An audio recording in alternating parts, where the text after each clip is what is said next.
Well, good afternoon and welcome to the Vale of Glamorgan Council's Cabinet meeting of today, the 4th of December 2025. I'm Councillor Liz Burnett and I chair this meeting as the leader of the Vale of Glamorgan Council and Cabinet Member for Performance and Resources.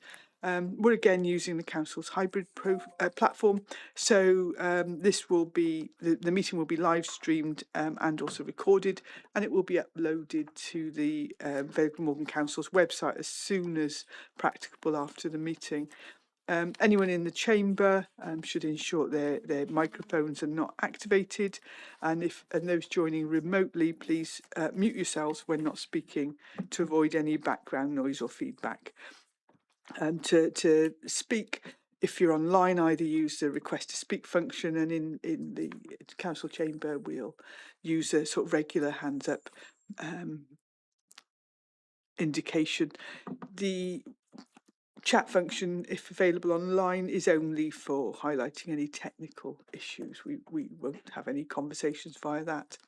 So we can move on to the agenda, the main agenda. And first of all, that's apologies for absence. And I believe that we've either got everybody in the chamber or a couple of people online. Full house today, that's great. Agenda item 2, that's minutes of the meeting held on the 20th of November 2025, and I'm happy to move those as a true record. I wasn't here, was I? So. And I would second them. And Councillor John's going to second those. We don't have any dissent, so they are also agreed. Agenda item 3 is to receive any declarations of interest, and if so, the nature of them. I haven't been advised of any interest, and just double checking. No, there's none identified for this particular meeting. Thank you. So there are no declarations of interest, and then we can move on to the first of my two reports for today. And the first one is agenda item 4, budget 2026-27 and the medium term financial plan update from 2026-27 right through to 2030-31. The financial strategy that we are using for the budget this year was actually approved on the 17th of July 2025, and I know that there are members who will say, oh, we're not going through all this again, but actually throughout the year, in terms of financial planning, different things happen. There are different budget announcements, different arrangements, etc., from other levels of government, which actually have an impact on our planning. So it's important to make sure that all members are kept fully appraised of the current situation. So the strategy that we agreed has a number of underlying principles, and they're laid out in paragraph 1.2. And it's things like the ones that fit with our Vale 2030 plan, focus on supporting the most vulnerable. But then it actually goes down to the fact that we have a collective responsibility to manage the finances of the council. So there are 8 underlying principles that we have. In terms of where we spend our money, and this actually is quite often a surprise to many people. If you look at paragraph 1.5 on page 4, that talks about the amount allocated to each area of the council's work, but also what percentage of the base budget that is. And so, if you talk about neighbourhood services in terms of leisure parks, street cleansing and supported bus services, that's only 2% of our budget. And things like planning, country parks, that sort of thing, that's only 1% of our budget, whereas the main amount of our budget goes into schools and social care, and that's all laid out there. We've had some updated benchmarking in terms of our services, and if you look at paragraph 1.9, that actually goes through where we stand in relation to expenditure on our different services in terms of a Wales perspective. And as you'll see, that in most categories we are either low or very low expenditure. Our education is high, and we are continuing to explore that, and our highways and transport expenditure is average. But on the whole, we are low or very low. Things that have changed over the intervening period since we brought figures last to Cabinet was that the UK government published its spending review in June, and there was an initial refresh of the medium-term financial plan, and then looking at, we've obviously had to have a look at the impact of things like real living wage, etc., social services provider fees, and all those sorts of things have been built into this report. And in terms of announcements that have happened, obviously we've had the Welsh Government's draft budget, and at this stage, that was published on the 9th of October, and at this stage it offers a rollover budget which is only given about 2.5% in uplift for local authorities. But that is an average. We actually, like I think it's 11 other local authorities, have come through on a 2.3% uplift. Some money is being held back, and we continue to lobby Welsh Government to fully allocate that funding. And I know that my local government colleagues in other authorities of whichever political party are similarly lobbying Welsh Government to allocate increased funding to local government. So the figures for the adjusted base are at paragraph 2.7, and if you look at the table 3B on paragraph 2.9 is the standard spending assessment increases. So that's in effect the different service levels and how their services are going to be increased as we go forward. We've had the UK autumn budget, and the outcomes of that are laid out from paragraph 2.15 onwards. And then on paragraph 2.17 on page 9, that talks about a recent speech by the Cabinet Secretary for Finance and Welsh Language at the CIPFA conference on the 27th of November. And he did set out at that point an ambition for further resources for local government. So we remain hopeful, but we have no definites at the moment. Really pleased to see the removal of the 2-child benefit cap in the UK government recent announcements. And then in terms of providing a degree of background, you might want to have a look at paragraph 2.20, which looks at CPI, and then on 2.22 in terms of GDP. So the current position starts to be laid out on paragraph 2.25, and there is a review of where we are currently and what we're looking at if we're modelling a council tax increase of 3.9%. We are looking at an overall gap currently of just over 10 million between the money coming in and the money that we think we need to spend. We have rationalised the full pressures that we were looking at earlier in the year, but so this is where we're currently at. It is worth looking at paragraph 2.31, and that's looking at council tax levels for Welsh authorities, because earlier we were talking about being a low spending local authority, but as you can see from here, we are the 5th lowest council tax level for Band D properties, with only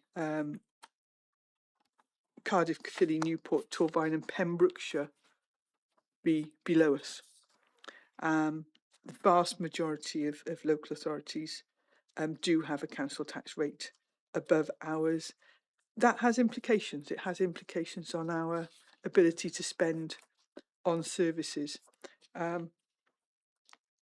There is discussion of the reserves in paragraph 2.34 on page 13.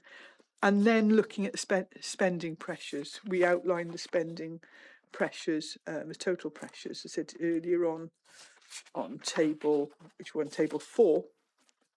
But there is more detail there in terms of where that comes from, whether it's investment, whether it's demography, the increased number of people, or increased complexity of need. There's also obviously pay inflation alongside general inflation,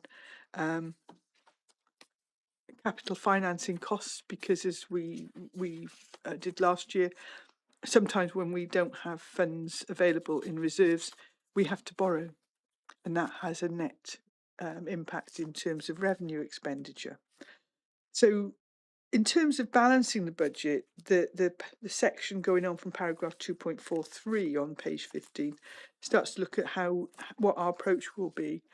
And we continue to try and manage it in 3 ways. And one is that managing those cost pressures, looking at how we can reduce them, increasing funding, and doing things differently, reshaping and transformation.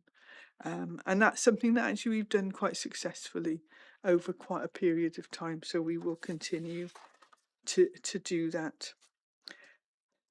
We've talked before about our target operating model, strengthening communities, etc. And that's all laid out on pages 16 and 17. But if we look basically as how we get from here up to a balanced budget, because as cabinet members would be very aware, we are not allowed to run a deficit budget. We can't go into the red, as you might say, in terms of personal finances. We have to legally set a balanced budget. So if we haven't got the money for something, we can't do it. So the next steps, we're going to do a full briefing for all elected members on Monday the 15th of December. That's because it's absolutely crucial that every single member of this council understands exactly where we are, so we can have a fully informed discussion of the way forward. As we move forward, services are actually continuing to interrogate the data. They're continuing to look at whether or not there are any costs that can be paid back. Are there different ways of delivering things, and also whether or not maybe some costs have gone up. We will do the sort of background financial stuff that we normally do, sort of announcing precept dates and that sort of stuff in the next cabinet meeting on the 18th of December, and then a budget for consultation will be published early in the new year. That will, I imagine, coming to cabinet on the 15th of January, and from there it will go to scrutiny. So in January and February, that's when there will be consultation with stakeholders and with our residents, and we hope that as many people as possible will participate in that discussion so that we can find the right budget to take us forward and deliver the corporate plan, deliver Vale 2030. And then to the 11th of March, and it is late in terms of allowing time, but that's because the Welsh Government budget is actually not going to be available to allow us to do all the financial adjustments, etc. So hopefully by the middle of March we will have a budget to go forward, and a budget, I hope, which signifies investment in our communities. So all the details are actually in the attached appendices in terms of cost pressures, etc. So for any details. But as ever, if there are any queries, if anybody wants to give me a shout and ask me questions on it, as somebody came to see me the other day about costs we were spending on education and social care and and roads resurfacing, and had a really interesting conversation for an hour. So we're totally open to have those conversations.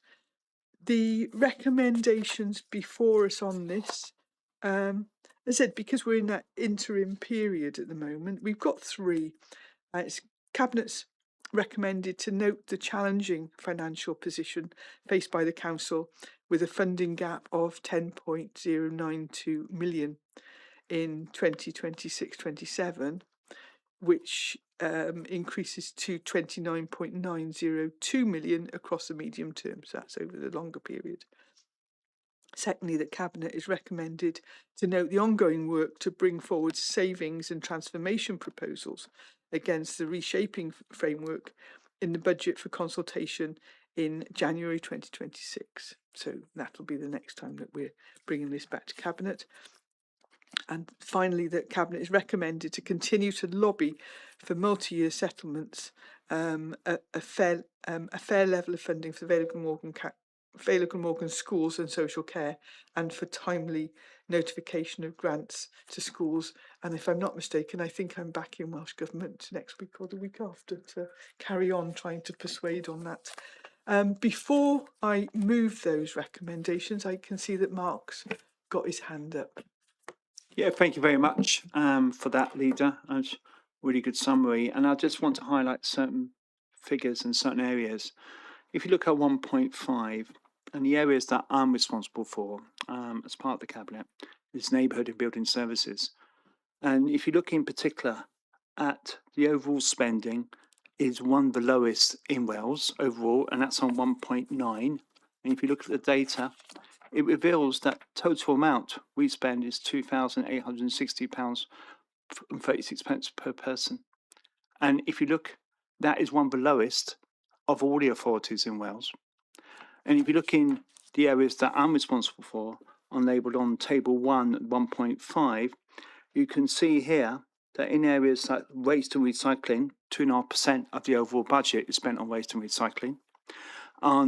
Partly I'm responsible for street cleansing, but that also includes the figures for parks and leisure, which I know Councillor John is on to my left here, responsible for, and supported bus services for Councillor Brooks, and that's 2%. And equally, highways and engineering and flooding is 2%. So our areas are quite small in relation to the whole cabinet spending. But what people must appreciate is that most of the funding goes in schools and in social care. And that amounts to around 71% of all funding. And I think clearly, people got to understand that. And we've had some recent data on population. And clearly, one of the issues we're all facing at the moment is the growth in the ageing population. And that also puts pressures on, especially on the social care budget. And, we rise to that challenge by being very efficient elsewhere, as well as efficient in those areas. So, it is a challenge out there, and really we are wise into it. We're very efficient in those areas. And if you look on to 1.9 in terms of Welsh context, in many of those areas, we're very low or low. Thanks, Mark, and I'll also give you credit because of the recycling figures that your team managed to deliver in being a sort of a UK leader in it, even though a low cost base. So I'm happy to move those recommendations. So I'll formally second them. Thank you. And no dissent, nobody else that wants to speak. Thank you.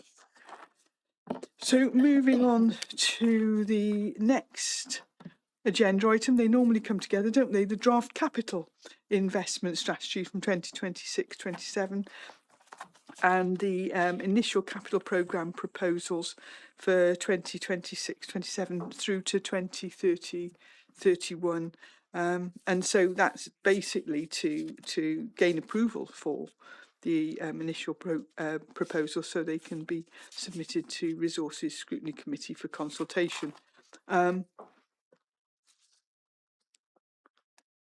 So I said, if you look at Appendix 1, that's got the draft capital strategy for next year. and it also sets out the proposals for the longer term, and they're at Appendix 2. The strategy, rather than just purely a proposal, the strategy looks at a longer term view of our capital investment, and it identifies priority areas moving forward. It's an ongoing challenge that we face significant pressures in relation to price inflation. Anybody that's had any work done on their houses recently will know just how much prices appear to be going up. That's had an impact on current schemes and the funding available to fund new schemes within the capital programme. Way back in February of this year, Welsh Government announced the final 2025-26 capital funding settlement of 7,606 million. And that was about £620,000 greater than the general capital funding that was allocated for the previous year. We haven't received any update, so we've assumed for planning purposes that that level of capital funding will be flatlined at 7.606 million going forward. There is a slightly better forecast in the provisional settlement, but we can't take that as read at the moment. So whatever the difference is, it will be reflected in future reports. The report includes a summary of the 5-year capital programme and how it's funded, the total value of the schemes, and it is a bit eye-watering, isn't it? Over the next 5 years is just over £423 million. That's 77.5 million for Sustainable Communities for Learning programme, as we continue to invest in our school building programme, and 254 million and a bit for the housing improvement programme, which again, a phenomenal amount. And then there's also slightly under 12 million of new capital bids over the 5-year programme, subject to approval of schemes. The funding table also highlights the unsupported borrowing required to implement the programme, which is slightly under £225 million, of which about 201 million is in relation to the housing improvement programme. The detailed programme, the whole details of that are in Appendix 2.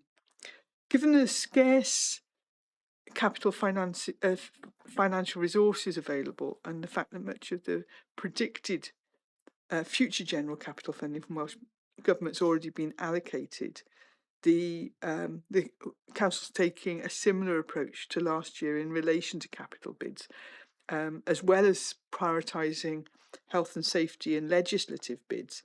Preventative bids will also be prioritised. Further information on how that is laid out is in Appendix 1B and the assessment of capital bids.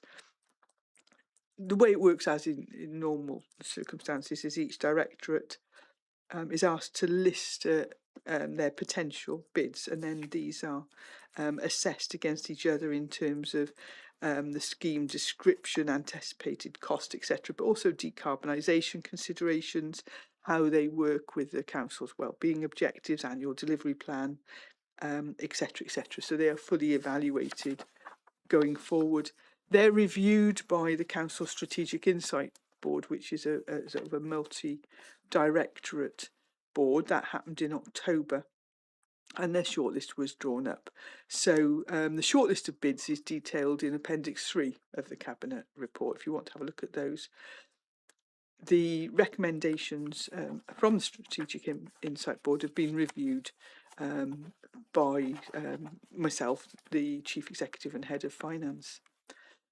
It's proposed that the new schemes totalling, as I said, slightly under 12 million, 11.994 million, detailed paragraph 2.44 of the report, are included in the capital programme from 2026-27 through to 2030-31.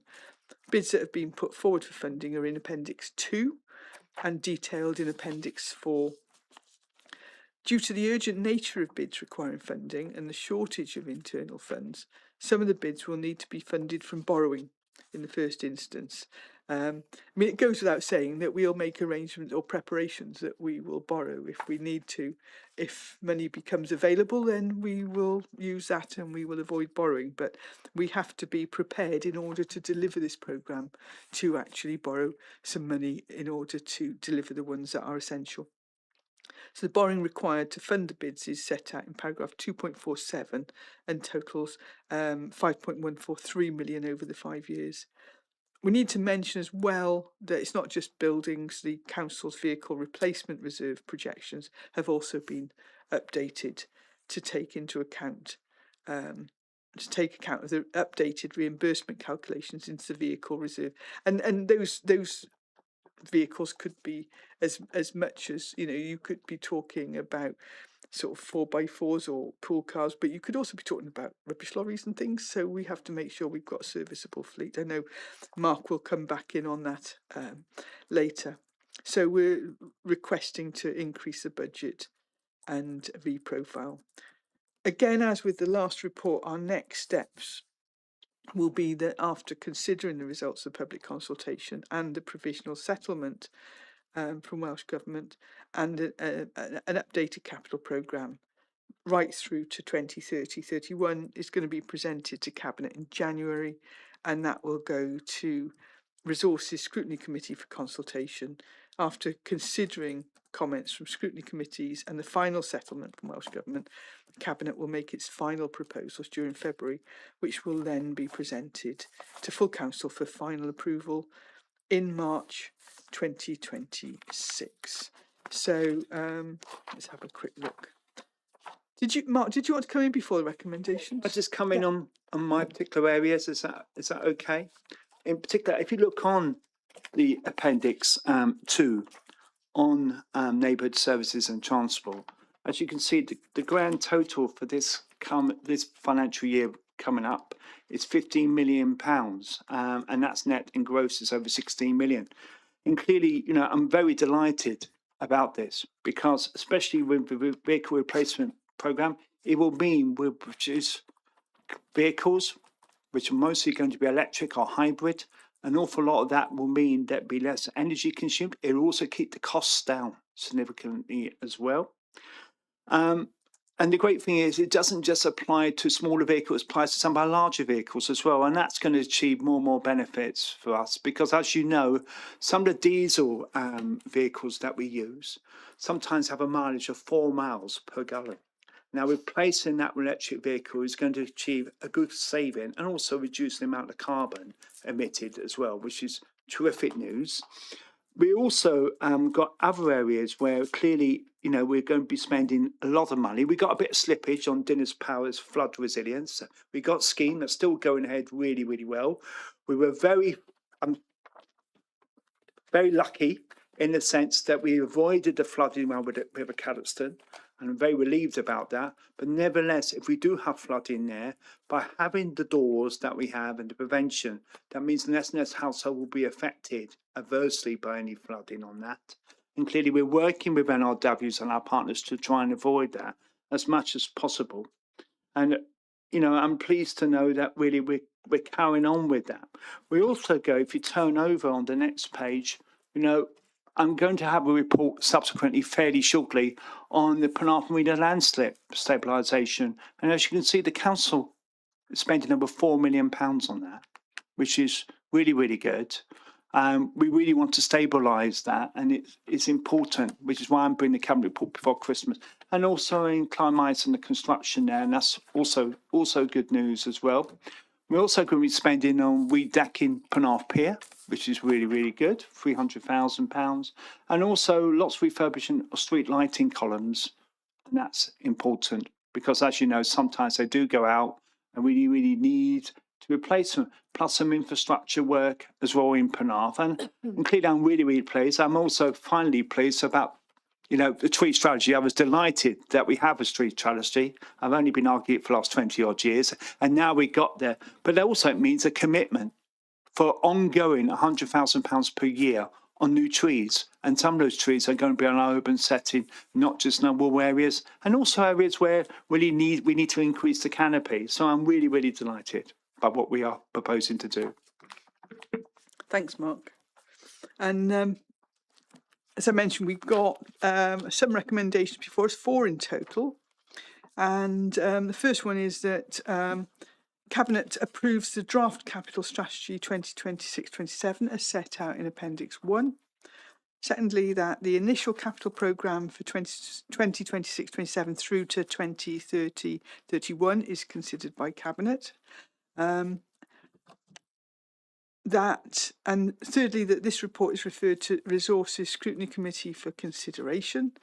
And for that, it's requested to increase the budget and reprofile the vehicle replacement programme budget as set out in paragraph 2.26 of this report. And so I think that the recommendation that it was considered, I think it is considered, so I think we should say we've noted that. So I'm happy to move. And I'll second those recommendations. Thank you. And everyone happy with that? Yes, it's fine. So moving on, we're over to the Cabinet Member for Education, Arts and the Welsh Language in relation to, it's agenda item 6, school admission arrangements. Over to you, Rhiannon. Okay, thank you very much. There's some background to this report. The local authority has a statutory duty to consult with the governing bodies of schools who have delegated admission powers. All neighbouring local authorities, the admission authorities for all of the maintained schools in the relevant area, and the governing bodies of all of the maintained schools in the relevant area. In the case of religious schools with a religious character, such body or person representing the religion or religious denomination in question, this is all done within the Vale of Glamorgan. They should also consult the admissions forum serving the relevant area, and if there's going to be a significant change, the parents of the children involved. The local authority is required to publish a composite prospectus each year for the subsequent school year admission round, detailing school admission arrangements for all maintained schools in their area. And this is in the Parental Guide to School Admission in the Vale. The Welsh Government School Admissions Code 2013 requires admission authorities to act in accordance with this code, including practical guidance and requirements on local authorities and admissions authorities regarding the discharge of their duties. The first coordinated scheme will apply to admission arrangements for the 27-28 school year. There are some key issues here. Consultation for the period of the proposed admission arrangements, which is in Appendix A, will be the 19th of December 2025 to the 27th of February 26. These admission arrangements must be in place in order to determine the allocation of places for the academic year 27-28. The report proposes the temporary feeder primary school criteria is further extended for an additional academic year to allow for a full review. It was due to cease for the 27-28 year, but it's proposed it's extended to 28-29. This has proved to be beneficial to schools and families and the school transition planning. Further analysis is required to ensure that all proposed future changes do not impact adversely on our schools and families and support effective school-based planning. No other changes are proposed to the school admission arrangements as agreed last year for 26-27. The local authority currently coordinates admission arrangements for 8 partner voluntary aided schools who are their own admissions authority. These include All Saints Church in Wales, Llansanna Church in Wales, St Andrew's Church in Wales, St Bride's Church in Wales, St David's Church in Wales, Wyke and Marcross Church in Wales, St Richard Gwyn Catholic Secondary School and St Joseph's RC Primary School. The coordinated admission arrangement scheme coming into operation for 27-28 would bring the remaining VA schools, St Helens Catholic and Pendoilan Church in Wales Primary School, into a coordinated scheme which will create a fairer, more equitable system of allocating places for a number of reasons, including coordinated arrangements provide parents with a single school place offer for their child. Parents would not hold more than one school place. The offer of multiple schools prevents other children being offered these places on National Offer Day. There is often uncertainty as to which pupils will start at schools. A coordinated approach would provide greater certainty for schools of their numbers and for those pupils entering reception. So I think that that's a win-win situation for both schools and parents because it removes so much uncertainty. So the recommendation is the Cabinet approves the consultation required to agree local authority admission arrangements for all community schools in the Vale of Glamorgan. I'd be looking for a seconder, please. I'm working on it. I was getting my button to work. So yes, thanks, Rhiannon, and I'm happy to second that. And I can see lots of smiley face in here, so I'm assuming that they also are supporting it. Thanks very much. Excellent, thank you.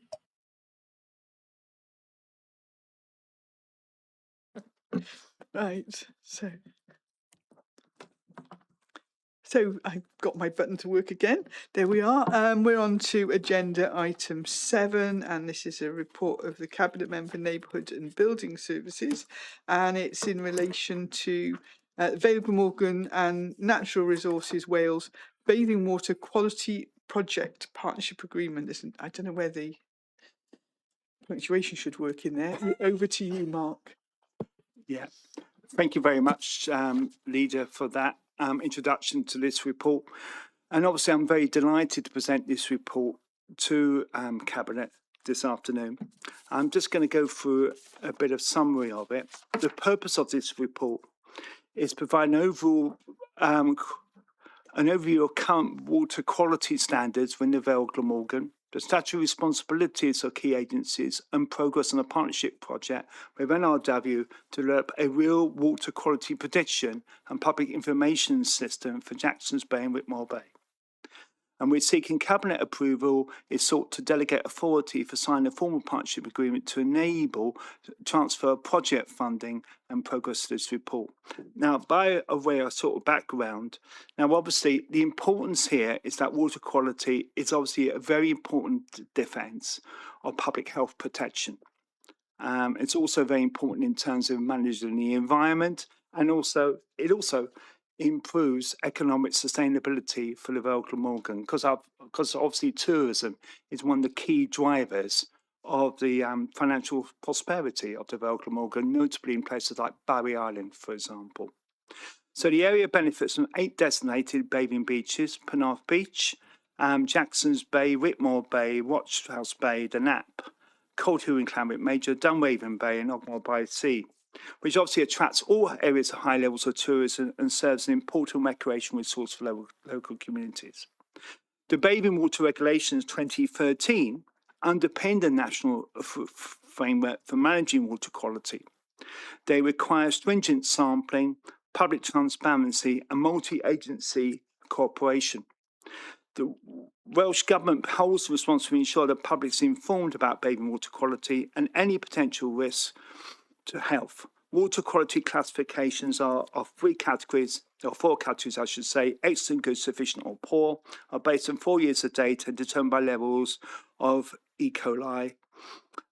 Roles responsibility. Now, obviously, we deal with 2 other bodies: Natural Resources Wales, commonly known as NRW, and that's the primary authority for environmental monitoring in Wales and responsibility for sampling designated bathing waters, analysing results, reporting performance against regulations, identifying pollution sources, and coordinating remediation measures. We also have Welsh Water, also known as DCWW, manages wastewater infrastructure, reduces discharges, upgrades treatment systems, and collaborates with partners to understand impacts on bathing waters. And finally, ourselves, local authorities, which we manage designated bathing water sites, oversee pollution prevention measures, provide public information, and participate in regional quality improvement programs. And so, as you can see, it's very much a partnership with these bodies. Now, in 2025, we have various classifications. We obviously have got excellent beaches, we've got some good beaches, and obviously we've got areas of concern as well.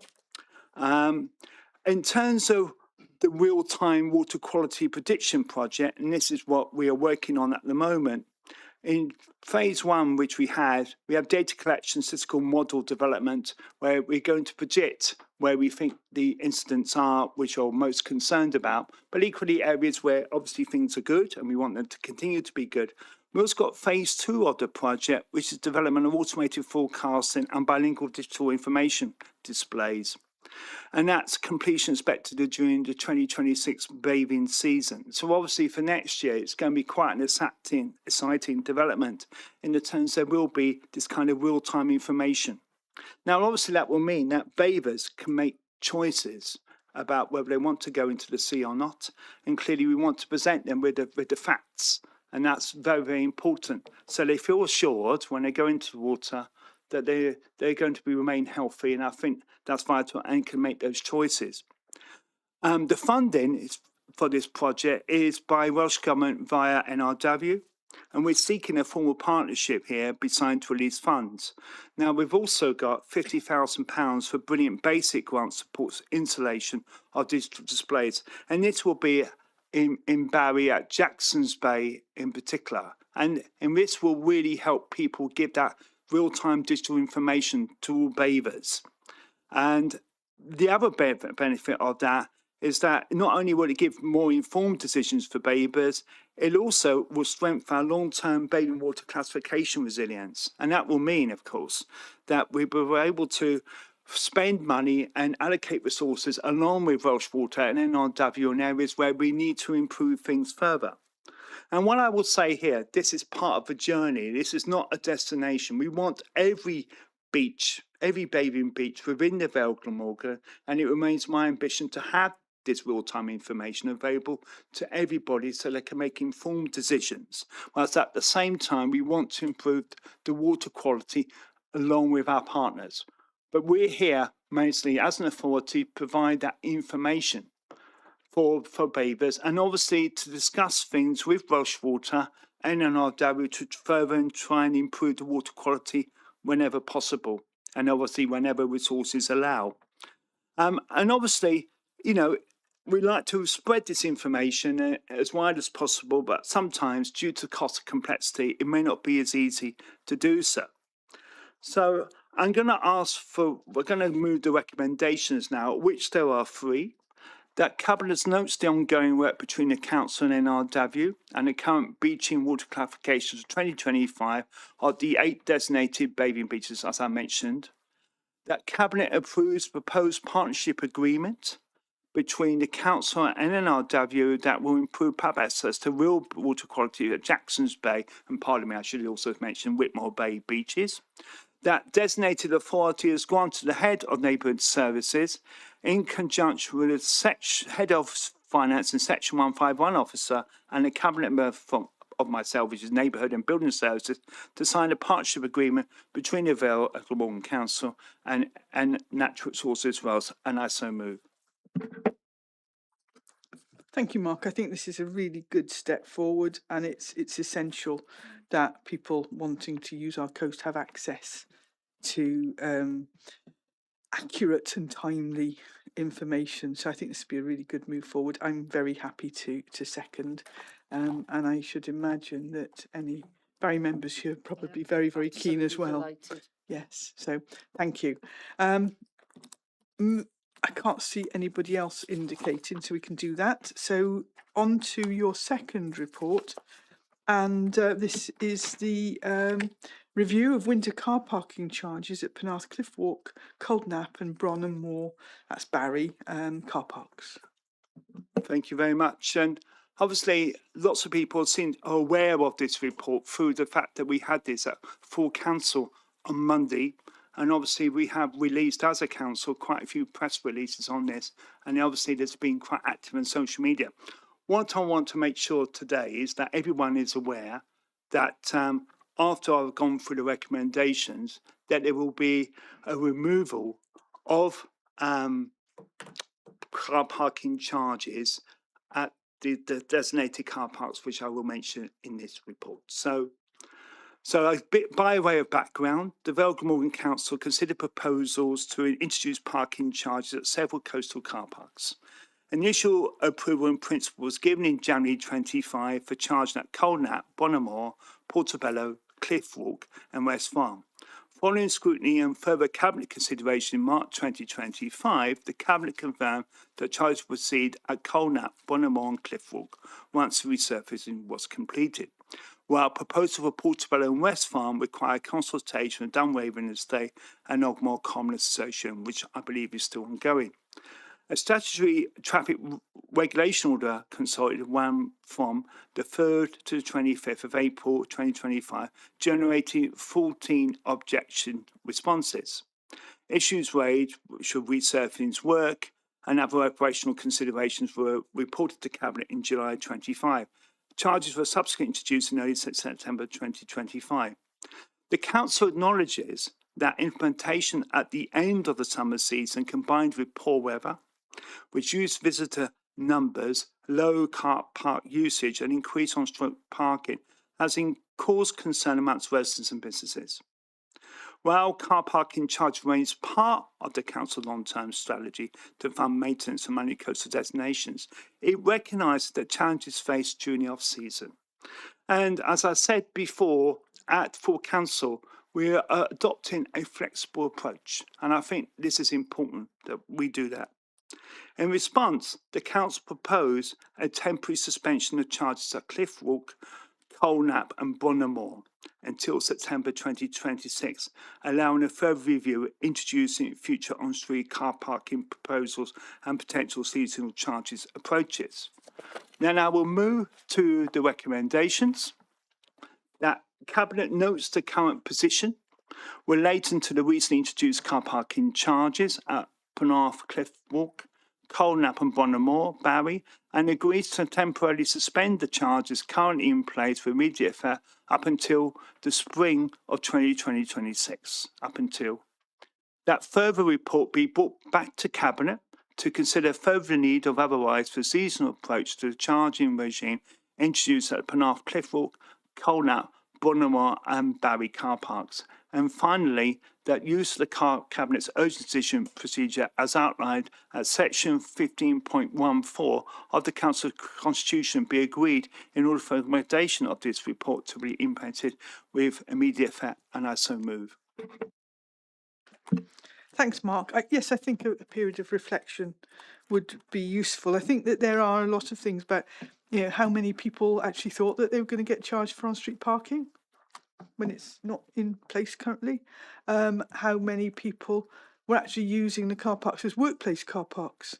So, do we need to think about, well, where would they park if they don't want to park in the car park? So, you've got local businesses, whether that be on Barry Island or in the Clifftop car park in Penarth. So there's those sorts of considerations we need to have a bit of a think about there, because primarily we're looking at visitor car parks. And I think it will give us time to reflect upon all this and all these various demands for our car parking. And I think that is important that when we go forward, we do consider those issues. Yeah. And in terms of cold nap, are there other ways to prevent the antisocial behaviour? Because actually that did get cured by the car parking charges, and if there are no car parking charges as we move into the warmer weather next year, is it going to come back, and are those residents going to be inconvenienced again? So I think it's going to be really interesting to do that, and about the same time as we've got the details of the TRO consultation from and I think it's important that they do work hand in hand together with the on-street as well as the off-street. I think that was probably one of the things that we need to hold our hands up, that they should have been implemented together. But we'll have a look at that, and I'm very happy to support that. And I can see lots of nodding heads as well around. So yes, we'll take that forward. Thank you. So I don't have any urgent items under part 1. I am not aware of any part 2 items. Nobody's told me urgent or otherwise. So if I can just thank you for your attendance today, and ask the Democratic Services officers to confirm that the live stream and recording have been stopped. Thank you for your attendance.